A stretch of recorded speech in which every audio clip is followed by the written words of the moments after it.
welcome to my presentation on gaming addictions and how to combat them.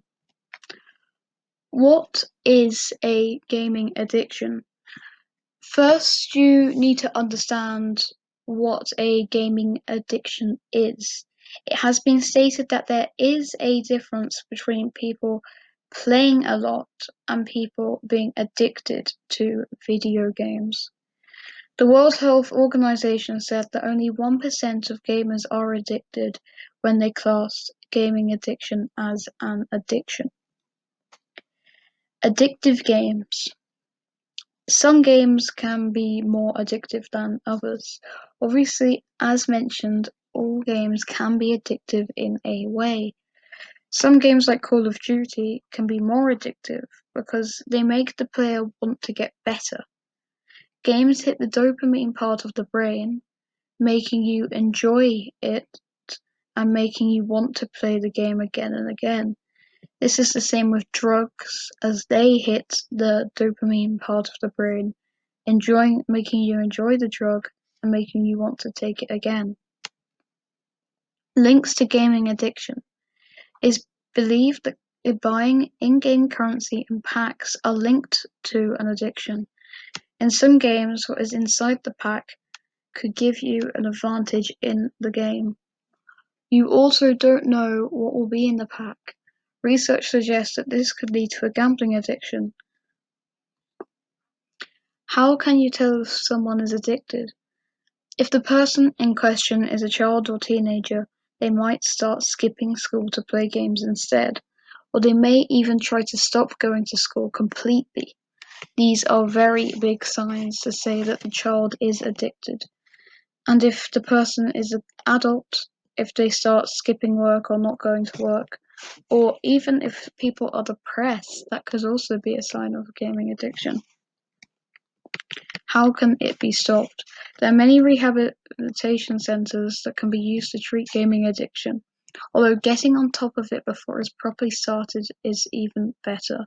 If a person is showing signs of addiction, you should try and stop them from spending long amounts of time playing games, or even try to bribe them or reward them for not spending as much time on games. Where can rehabilitation centers be found? Most rehab centers are now treat gaming addiction. More is starting to learn about treatment right now. They all offer help and a game-free space where people can learn about their addiction and how it can affect people. If you have any questions, could you please leave them in the chat for this live stream? Thank you.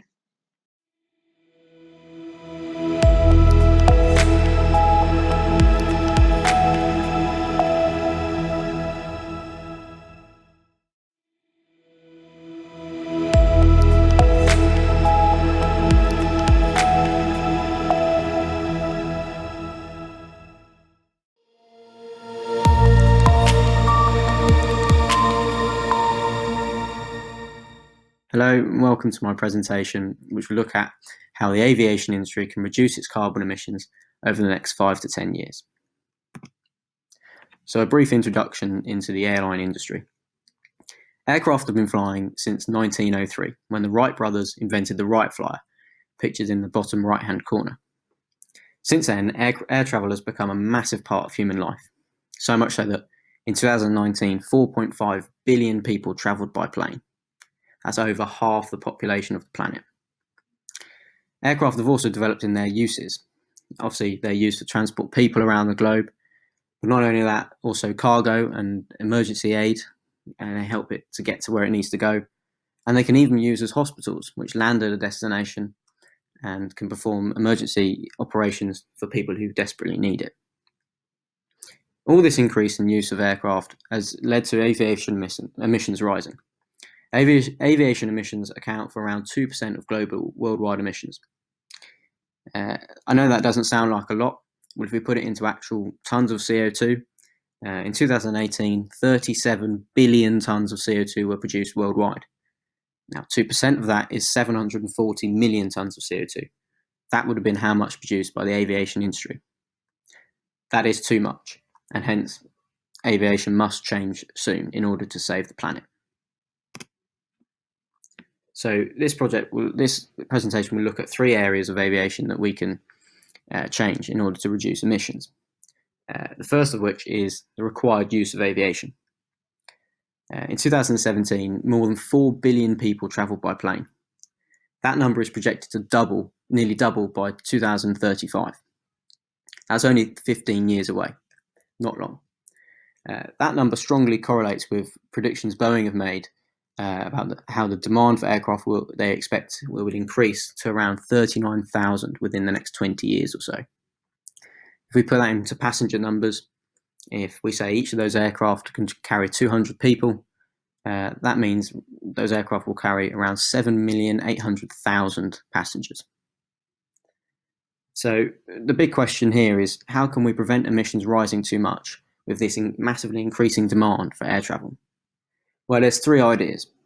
The use of the likes of FaceTime and other communication technologies instead of travelling to meetings. The use of boats and trains for cargo transportation.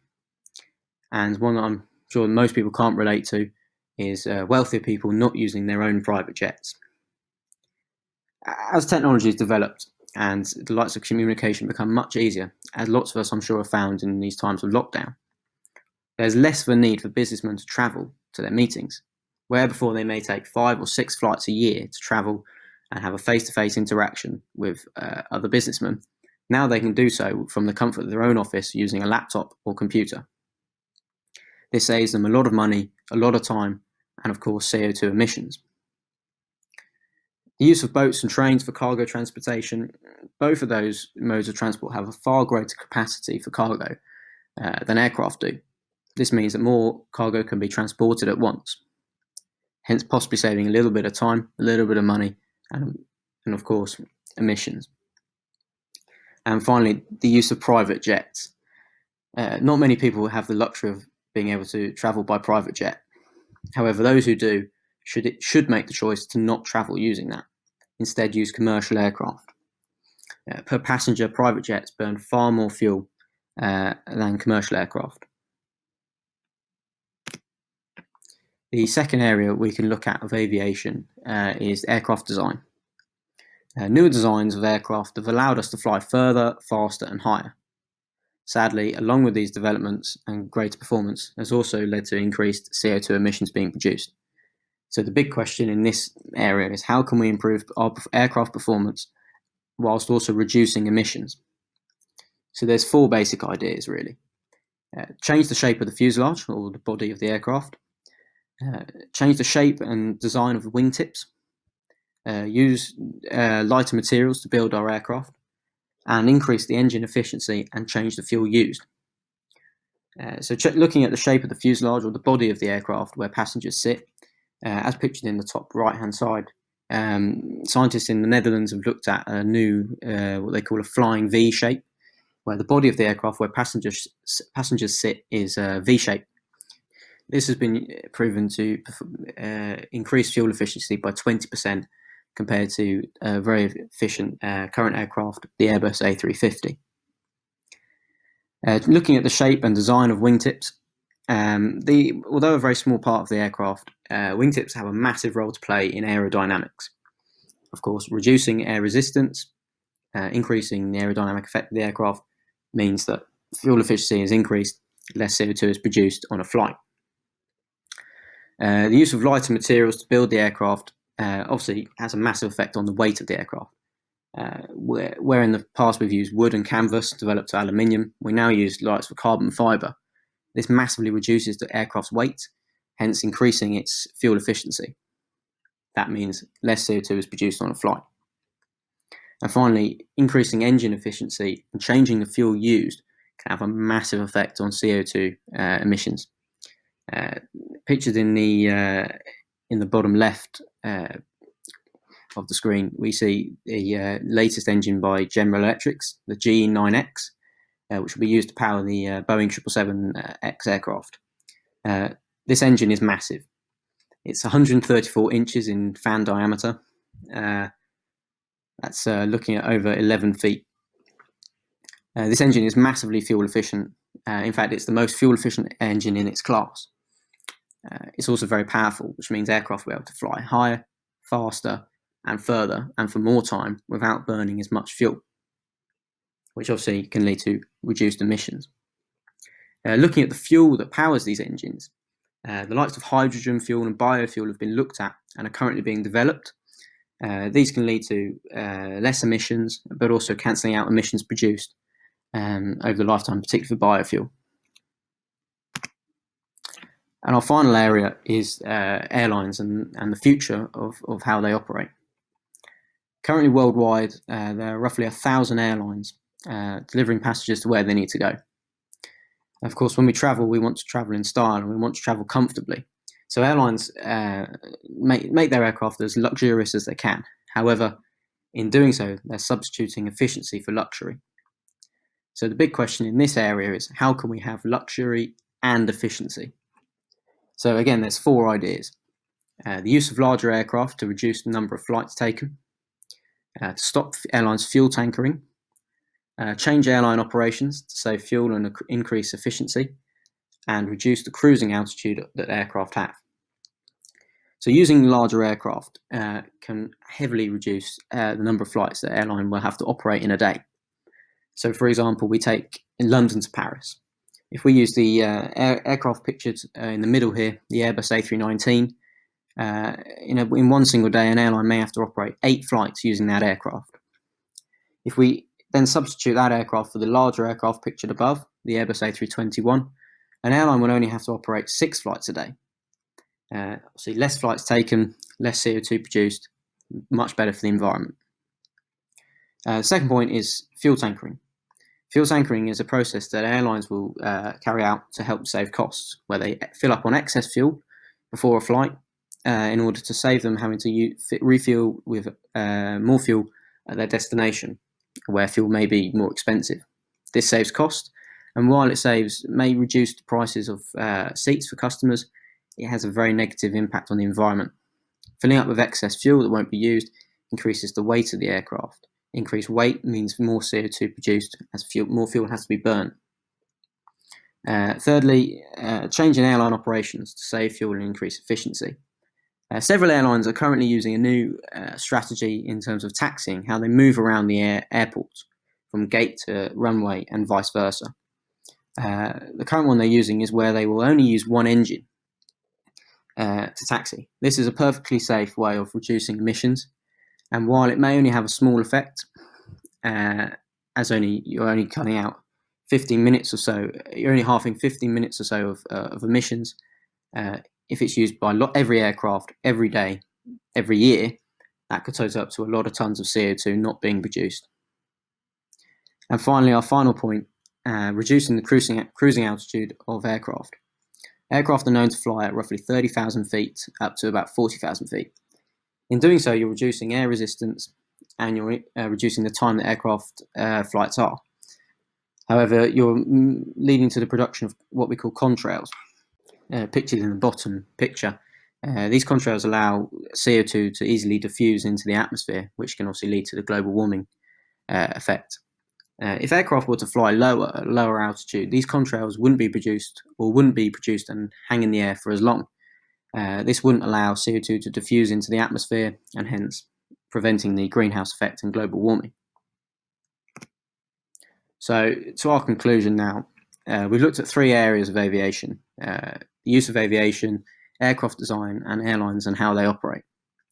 However, in my own opinion, and the most effective way and possibly the most realistic way to reduce emissions is through government regulation.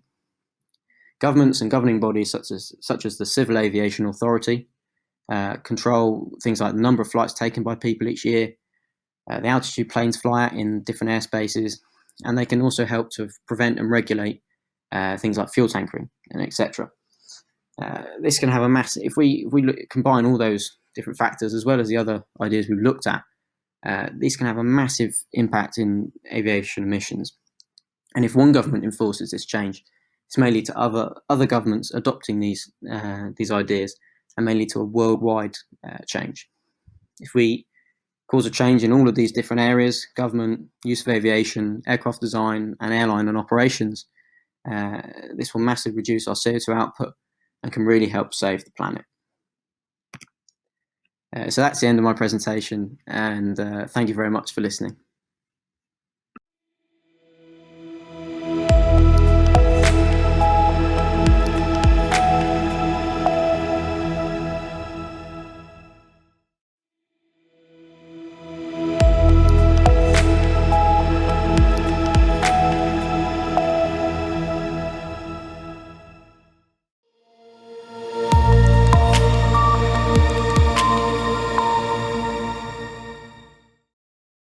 Hello and welcome to a presentation by Mr. Cooper about the mass extinction events through time and causes. Now what I'm going to be talking and going through today is what's happened through time nearly 6 times that we think of about when species died out. And I'm not talking about 1 or 2 species, I'm talking about 70 to 95% of all life died out on our planet. Why it's interested me, it's always interested me from a young age. It's something I found really, really interesting, and paleontology and fossils is something that I have good passion and love, and understanding the past environments helps me understand the future and what life is like today. It's so important in geography. So without further ado, let's have a look at, hopefully you find some of these mass extinction events interesting, and it gives you a bit more insight on what happened to our planet in the past. We've got about 6 mass extinction events in total, ranging from 60 to 95% of all species dropped out. And we call them mass extinction events because of that point. It has to be a large number of our plants and animals dying out. Of course, there's been smaller extinction events, in the past and over the past billion years. But we look at these main big 5, and potentially, as we see on the far right here, us as the 6th mass extinction. But we'll come to that later. So where did life start, or where did we first find life? I think this is important if we're looking at mass extinction events. Where is life to end? If we're plotting a mass extinction event, we need to see this life no longer. So where do we see the most life start on our planet, and then when does it end? So the most fossils that we see tend to start around 541 million years ago, and we call this the Cambrian Explosion, the explosion of life in our oceans. And lots of scientists say this is because of increased oxygen in the ocean to the formation of skeletal structures similar to what we have today. And that means you can preserve them better. So we could just see these fossils. Maybe they were around before this time, but they just weren't preserved. But we find a lot of these around 541 million years ago. And some of them obviously still survived and went through until today. Most famous of this in the top left here is the trilobite. However, when we get to the Ordovician, or the end of the Ordovician into Silurian, we see a big mass extinction. Our first one on the list, which is about 445 million years ago. Now, this is debated. This one's still not large amounts of evidence, but we think it was a large ice age which did this one, and actually knocked out 70 to 85% of all species, because all species at this point were in the ocean. Okay, so what happened to the ocean as an ice age? There's more ice on land and there was less water in the ocean. So what it did, it dramatically shrunk our oceans. And it also caused them to cool down quite considerably. Now, these species might have not been adapted for such cold temperatures and probably would have died out at quite a considerable rate. And the reason we know this is we only really find warm, what we call brachiopods. Now, brachiopods, that you see them as like the A in the diagram on the top left, more like mollusks, shells, mussels that we find on the beach today. We've only found tropical ones of them, not really the cold environment ones. It means the cold environments were too cold and the tropical environments were just warm enough to keep those species going during this event. And that was the first one, the first kick in the heel of our animals on life on Earth. But as we've seen in life on Earth, it does rebound and something else takes the place. So where we come into the Devonian mass extinction, which is our second mass extinction event on the list. And the Devonian, one of my favourite ages, is the age of the fish. And as you see here, one of my also favourite fossils is a Dunkleosteris. And we see it trying to eat on sharks, or even some of its own kind. It was a 10-metre long fish. Okay, and it did breakfast on sharks, literally. Sharks were smaller than it at the time, and it had a field day in the oceans, one of the biggest species of fish to have lived. But sadly, the age of the fish didn't really last very long, and 375 million years ago, another mass extinction event took place, wiping out nearly 80 to 85% of all species. Now, this is a bit of a strange one. We reckon in the Devonian period, what was happening was land plants and flowering plants were happening on the planet. And what that did was actually it meant that plants were respiring, and then they were taking carbon dioxide out of the atmosphere, if you remember from your biology, and it caused the planet to cool rapidly, the opposite of what's happening today. So we reckon, like the previous mass extinction, an ice age might have had something to do with this. Some people say there's like a big ice age to something that covered the whole planet in ice happened. We also think that happened as well is because of the increased amount of plants, increased amount of bacteria and algae, which actually take the oxygen out of the water, was making what we call our oceans anoxic. So the word anoxic was like anti-oxygen in our oceans. So it was mean that some of our fish and our large creatures were starving of ocean, and these happened at the bottom of our ocean. We reckon that wiped out a lot of species as well. So yes, plants were growing on the planet, but it was also the Achilles heel, and it also has its side effects as well. Remember, we don't really know this could have happened in thousands of years or millions of years, potentially millions of years, but it did wipe out lots of species that we never see again in the fossil record, and sadly, the Dunkleosteris is one of those. The next one, and this is where we start to see more of our kind of land mammals and what we know of today. Not quite dinosaurs yet, okay, we're not quite on the dinosaurs, but this Permian mass extinction was one of the biggest, and nearly 95% of all life died out. We nearly had to hit the restart button on life and start going again. It took us nearly 3 billion years to get to this point. Imagine if we'd had to start again on this. However, 5% of life did survive and carried on through to eventually make us. There's lots of different ones here. That sadly, one of my favourite fossils, the trilobites, we say goodbye to them at this point. We say goodbye to a lot of ammonites as well at this point. And what we reckon happened was sea level rose quite considerably. And when sea level rises, it increases ocean acidification again, or the anoxic sea levels. You can see from the diagram in the top right here, that black line indicates anything under that basically didn't have enough oxygen to survive in those water levels. It was too deep, and they basically couldn't respire, couldn't breathe in those conditions. So a lot of fish and mollusks and cephalopod species died out during this. We also think it might be to do with a volcanic eruption or even an asteroid impact, which could have caused this big Permian mass extinction event. It's a strange one in terms of it took millions of years, and we reckon it was lots of several different little extinction events all put into one. So some scientists argue, is this a mass extinction event if it's lots of different events in one, if there's not truly one cause? I would still say yes, and it's still 95% of species that we never see again. Okay, that's got to be a huge event in general. Now we start to come on to what I think is the most exciting, or that you could think is the most exciting or most well known about, is our kind of dinosaurs, or the start of the dinosaurs in our Triassic. But before our dinosaurs could really get a big kickoff, okay, they did suffer another mass extinction event about 200 million years ago, where actually 70 to 80% of them did die. And it kind of hindered the birth of our dinosaurs a bit. Obviously, birds and crocodiles as well really were around this period and were struggling. There were some small mammals, again, struggling in this environment, as well as quite large amphibian frog-like creatures that also went around as well. And this one's a really strange mass extinction event. We reckon it's to do with huge global warming. Again, we reckon asteroids hit, although the evidence is very small for that, and volcanic eruptions as well. Okay, so volcanic eruptions are coming into this one as well, and lots of volcanic eruptions. Now, this is probably the prevalent time where we see this more. So volcanic eruptions can cause global cooling, and they can cause global ice ages and change in climate.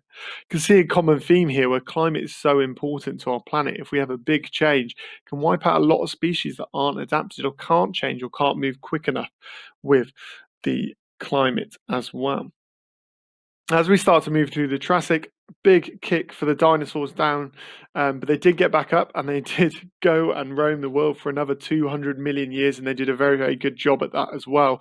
And the reason we all know these dinosaurs is because their fossils are so big, so well preserved, and we've done the most research and diversity of species on there. I'm sure we can all name lots of different dinosaurs, so I won't go through all of them today. But 75%, and the most famous mass extinction event that we know is this asteroid that hit 66 million years ago in Mexico, in Yucatan Peninsula, and it hit the Earth at nearly 40,000 miles per hour. It was nearly 100 miles in diameter. It was massive. And I got some facts for you to kind of go through. Imagine if you put all the power of the last earthquakes in the last 160 years together, it would just about get to the power of the earthquake that was done by this meteorite that hit our Earth.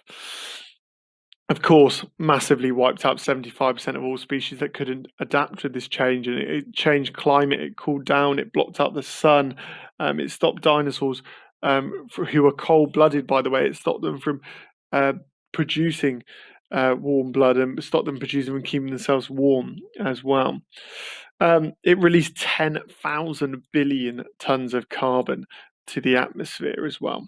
Mammals survived. We were warm-blooded. We had nice fur. Okay, we might have only been small rat-like creatures at the time. Okay, but we did survive and we did get through this, and that's what we are today, and that's why we survive today. But so did some of our dinosaurs. Okay, and this is what I find really, really interesting, is there's two types of dinosaurs. One we call like our Ordovicians, and the other ones we call our Saurians or our theropods. The Ordovicians, you might know as Triceratops with the three horns, Stegosaurus with a row of plates along its back. They died. They did not have feathers. They really, really struggled to stay warm during these climates, and they died very, very quickly as the plant life died out. However, our Saurians, our theropods, our T-Rexes, our raptors survived. Now, part of the new theory is maybe it's because they had feathers, they had a type of insulation. Maybe some were warm-blooded, we reckon, as well. And they survived and transferred into our birds. Obviously, the giant ones who needed a lot of meat, a lot of calorie consumption did die out.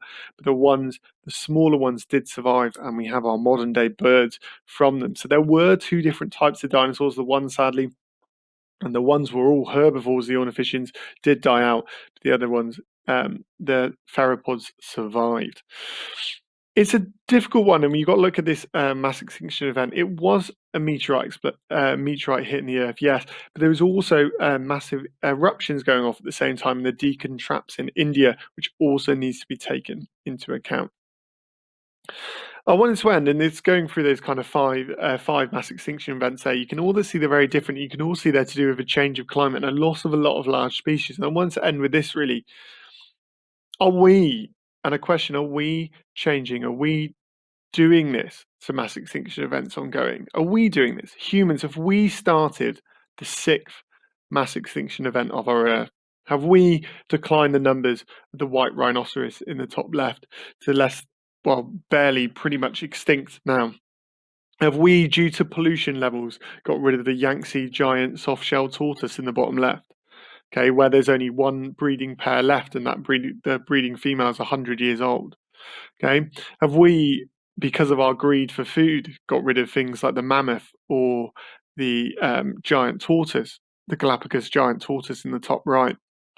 It's a question we need to start asking ourselves. And even if we're not hunting them, is climate change caused by us going to do this? If we've seen in the past 5 times climate change has caused dinosaurs, has caused the age of the fish to die out, could it be that while climate change, human-induced climate change, is going to do the same for the animals in our species?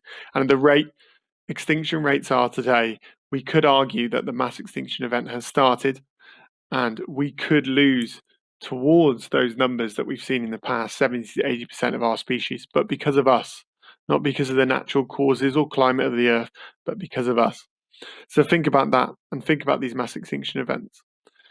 Also, on a side note, if you find all this stuff really interesting, you find fossils, dinosaurs, all those kind of stuff really interesting, please come speak to me. I'd love to hear more from you. I hope you enjoy this. If you have any questions, please let me know.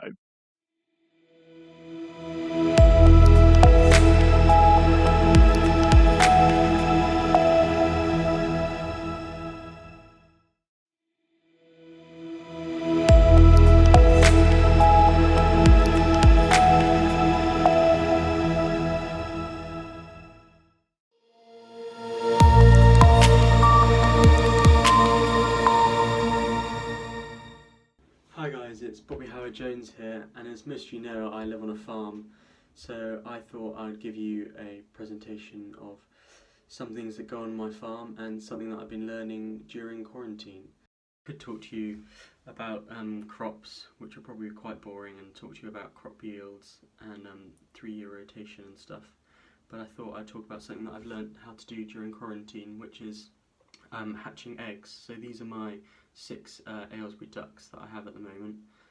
They're quite cute and they eat a lot of food, but at the moment I'm hatching quite a lot of different eggs. So there are 2 ways you can hatch eggs.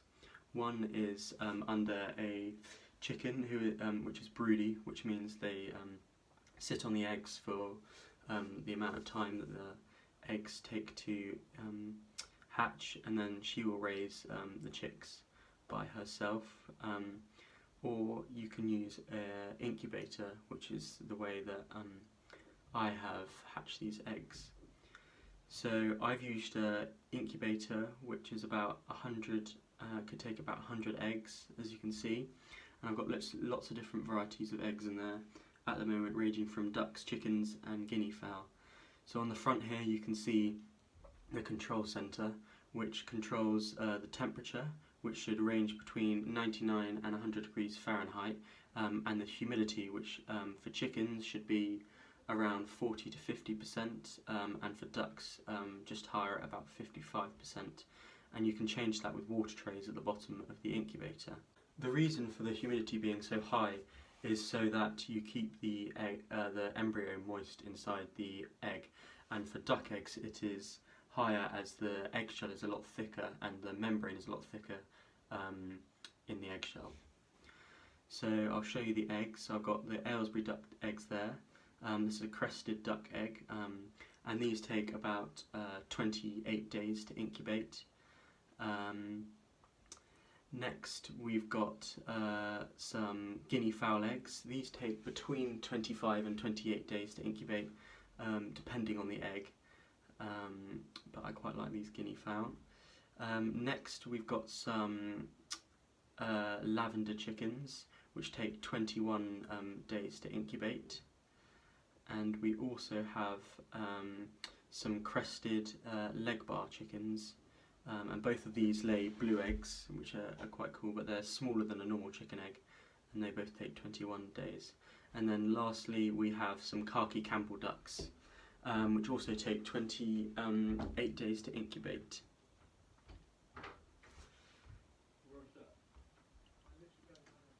And I've also got a special egg which I'll talk to you about later, which looks a bit disgusting. So on day 1 you should get your eggs and leave them for 24 hours to sit, as they normally come in the post. And you write an X and an O on each side of the egg with the date that you put it in on, as you can see. And every day you rotate the egg, and this is to stop the embryo from sticking to the side of the eggshell. You will normally turn it from 60 to 180 degrees per time, and turn it from 3 to 5 times a day. You can also get automatic egg turners where you put the egg in these at the beginning of the incubation period, and then it will automatically turn it for you within the day, and it makes it a lot easier. So here I'm showing you taking an egg out of the incubator to do something called candling the egg, which you can do after day 7, and I'm doing it a bit before to show you, but this is how to see what is inside the egg. So this egg is 3 days into its incubation cycle, and you can slowly see the yolk and the embryo starting to form in the egg. This next egg is around 10 days into the incubation period, and you can start to see the red veins forming and the embryo forming inside. And the next one shows it slightly better. There we go. So you can see the little black embryo, and then the white, which the chick will grow into the rest of it. This next egg is a chicken egg, which is a bit harder to see through, and this is also 3 days into the incubation period, and you can start to see it forming at the top there. And this next chicken egg is also 10 days in, and you can see those veins reaching out, which will form the embryo in the egg there.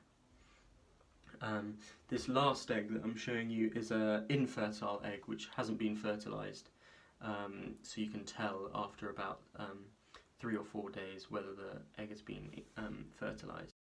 This next process is called windowing an egg, which is where you cut out a small section of the egg and put a bit of plastic over the top, making sure there's no air bubbles, and then you can watch the embryo grow from within the egg. So 3 days before the eggs are due to hatch, you will stop turning them so that the baby chicks inside can settle and start to get ready to hatch from out of the egg. The first sign you'll see of the egg hatching will be a little pip inside of the egg, and this will show that the chicken or duck is ready to hatch from the egg. And within the next 24 hours the egg will slowly hatch, and then you'll see the chick come out of the egg. After this, you leave the chick in the incubator for 24 hours to let it dry out, as it's quite wet, and to let it settle. And then after that you put it into something called a hatchery or a brooder, which is where there is a heat lamp underneath the chicks and food and water so that they can start to grow. Unfortunately, my chicks are set to hatch for the first date of the 25th, so I haven't actually got any yet, but hopefully I'll be able to come back and show everyone how successful I've been with hatching my own chicks. And thank you everyone for watching, and I hope you enjoyed.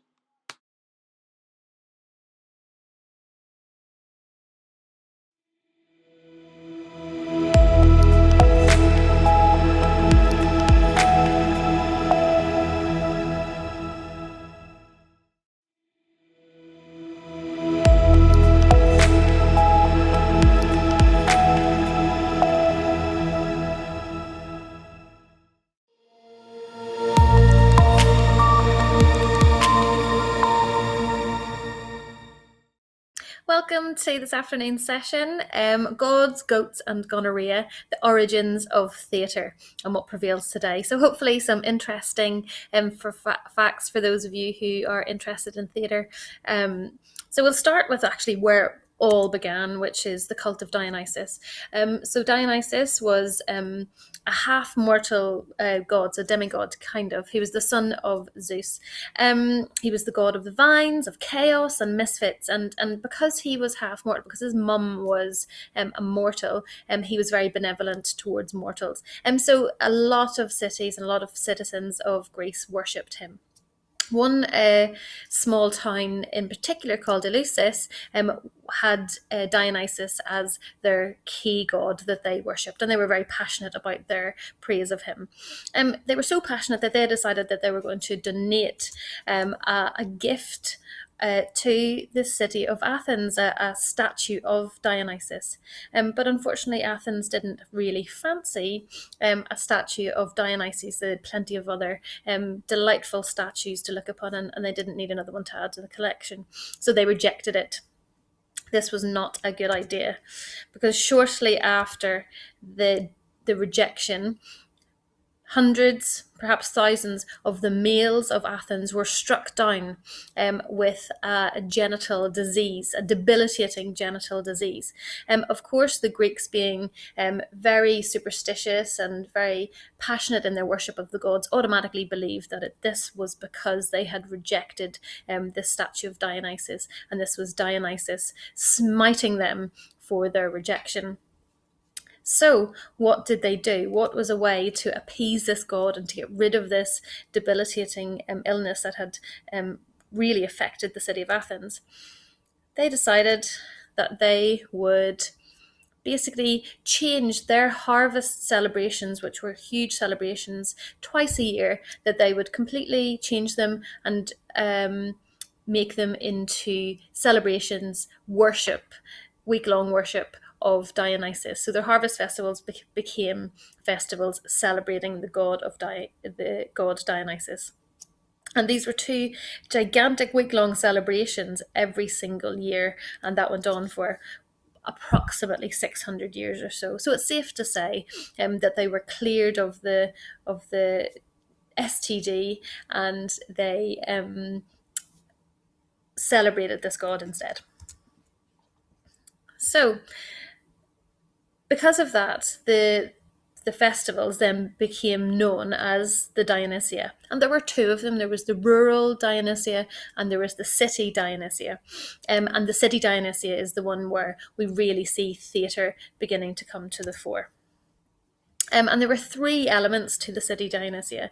There was the pomp, the dithyramb, and the dramatic performances. Now, the pomp was the opening ceremony, you might call it. This is where all of the citizens from around Athens and actually other parts of Greece marched to the centre of the city, to the theatre of Dionysus.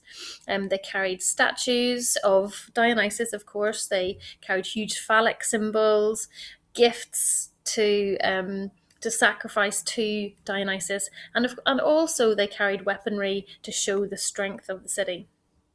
A lot of these processions and this march was led by the Chorogoi, who were the chorus leaders, and these were the most prominent citizens in the city Dionysia, and they were very ornately dressed. And it's important to note that the Chorogoi played such a huge role in this whole festival. They were like the sponsors, they were the financial backers of a lot of the performances that were put on, whether it be music, whether it be dramatic performances. So these guys financed the whole escapade, really. So following that, so on the second day, we then had the dithyramb or the dithyrambic competitions, and these again were led by the Chorogoi, who chose their performers. Obviously, the more wealthy the Chorogoi were, the better performers they could afford for their group performances. So there was music and poetry readings, and after all of these performances, they would sacrifice bulls, and this sort of lent itself back to the ritual mysteries and performances where they would sacrifice bulls to cleanse an area. It was like a holy rite. And then following that, they had a big old party. There was singing and dancing and drinking in the streets, getting ready really for the next part of the ceremony, which were the dramatic performances. So the dramatic performances actually started as oratory competitions, where you would have one man who would tell the story of the gods, and this is kind of where it evolved from ritual mysteries, which were sermons.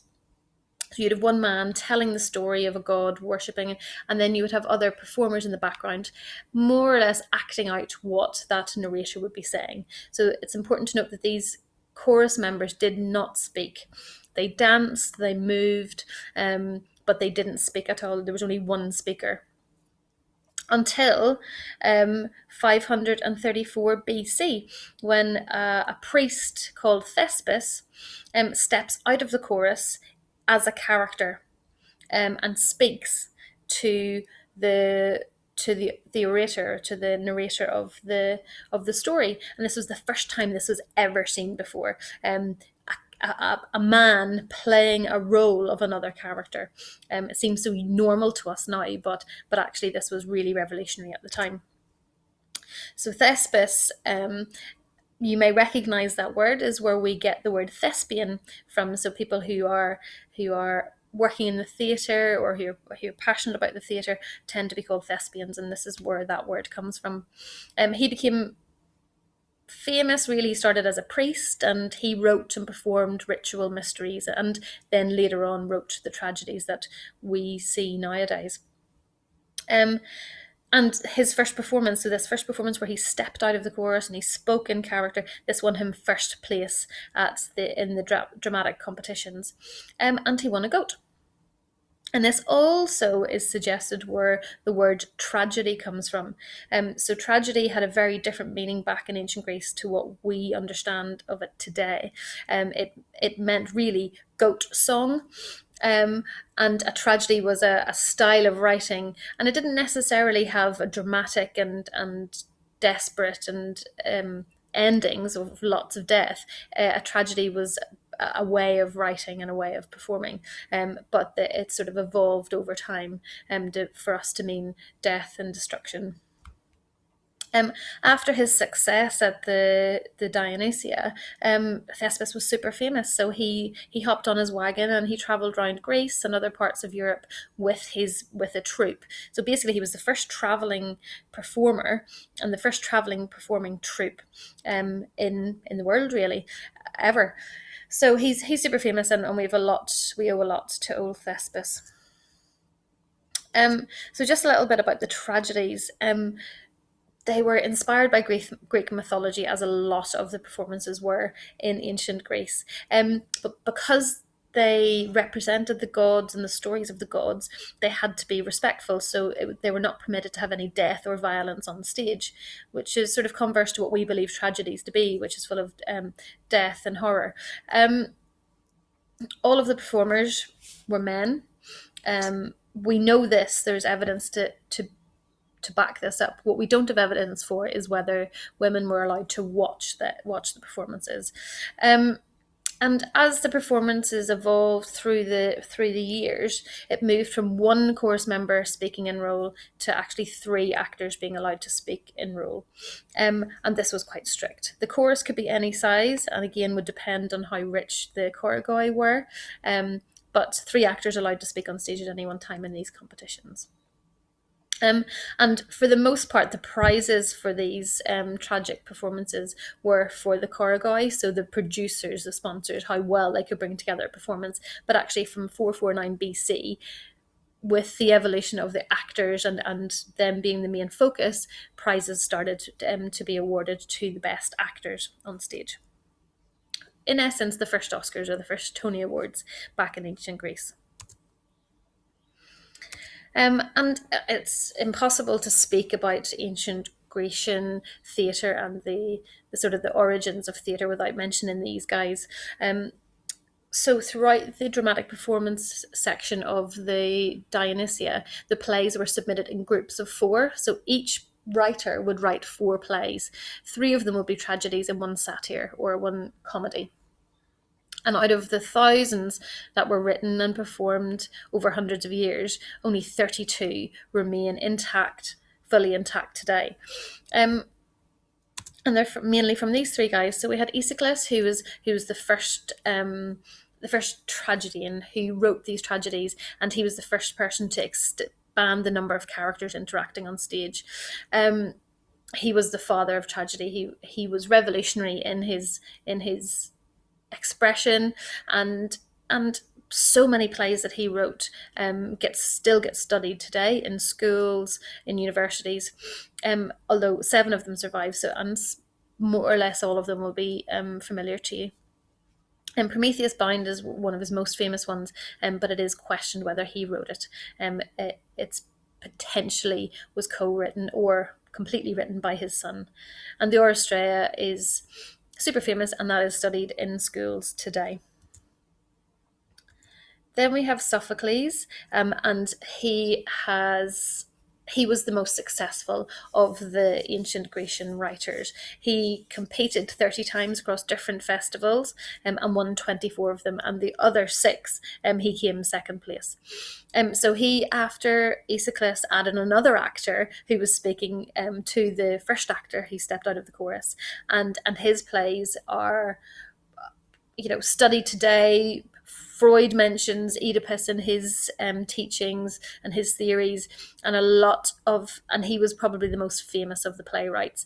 Aristotle mentions him in his writings about his work being the best example of a Greek tragedy that there possibly could be.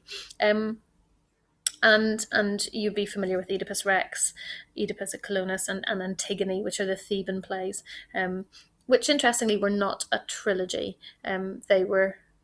they were submitted on different years to the Dionysia, but interesting and familiar plays all the same, even now. And then we have Euripides, who's one of my favourites, and he was sort of a cornerstone of literary education at the time, even though he was quite controversial. He wrote about 1992 plays we have evidence of, but he only won 4 competitions, so he won the least amount of competitions out of our famous writers. He was really controversial and he was ridiculed because he gave voices to the lower classes. So a lot of the audience members, although they were citizens of Greece, the more prominent audience members would have been the governments or the Senate officials, your priests, and the higher ranking people in society. Whereas he, in his plays, gave voices to the lower classes.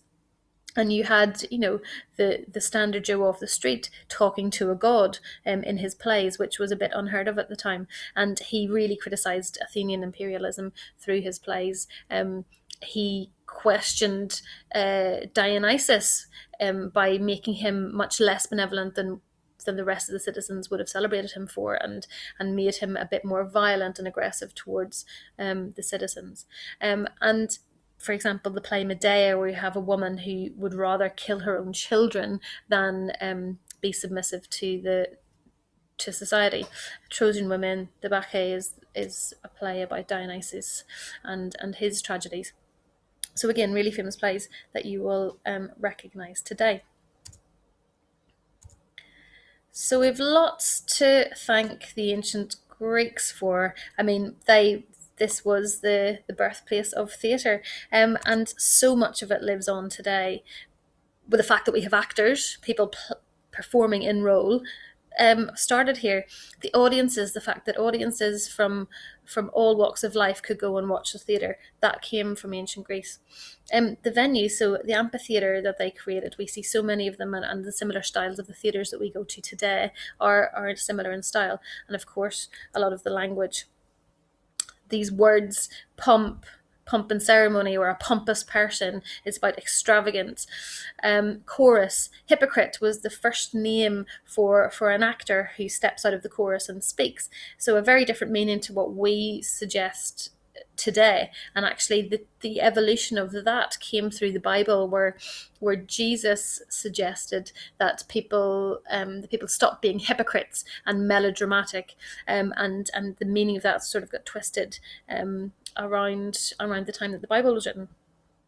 Tragedy, protagonist, which was initially the main speaker in a performance, whereas now we recognise that as the main character in a play. Thespian, scene, orchestra, which meant literally the dancing area, and prologue. So a lot of this language, a lot of this theatre terminology and performance terminology goes right back to ancient Greece and the origins of theatre. And then, of course, we have the plays. We see these all of the time. On the syllabus of schools, we have the Oresteia, Medea, Antigone, and many more. Universities tend to have ancient Greek plays. Cambridge University has been doing a Greek play since the 1880s. King's College, the National Theatre has got an archive full of all of their Grecian performances, and even theatre companies that we have come into our school, like Splendid Productions, they have reinvented a lot of Greek plays to make them more accessible to modern audiences. So we have a lot of experience of this, whether you realise it or not, through language, through plays, and of course the fact that we have theatre at all. So I hope you've enjoyed that. I hope you've learned a little about where theatre has come from, and I welcome any questions at all.